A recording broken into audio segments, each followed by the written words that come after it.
بسم اللہ الرحمن الرحیم۔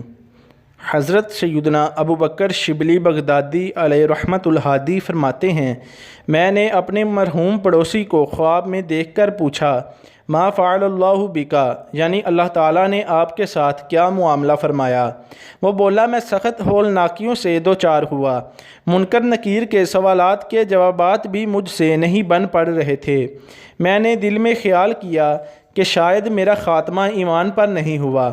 اتنے میں آواز آئی، دنیا میں زبان کے غیر ضروری استعمال کی وجہ سے تجھے یہ سزا دی جا رہی ہے۔ اب عذاب کے فرشتے میری طرف بڑھے۔ اتنے میں ایک صاحب جو حسن و جمال کے پیکر اور معطر تھے، وہ میرے اور عذاب کے درمیان حائل ہو گئے۔ انہوں نے مجھے منکر نکیر کے سوالات کے جوابات یاد دلا دیے اور میں نے اسی طرح جوابات دے دیے۔ الحمدللہ عذاب مجھ سے دور ہوا۔ میں نے ان بزرگ سے عرض کی، اللہ تعالیٰ آپ پر رحم فرمائے، آپ کون ہیں؟ تو انہوں نے فرمایا، تیرے کثرت کے ساتھ درود شریف پڑھنے کی برکت سے میں پیدا ہوا ہوں اور مجھے ہر مصیبت کے وقت تیری امداد پر مامور کیا گیا ہے۔ سبحان اللہ۔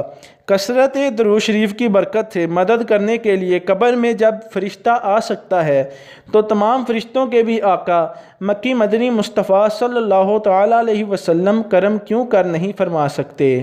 وما علینا الا البلاغ المبین۔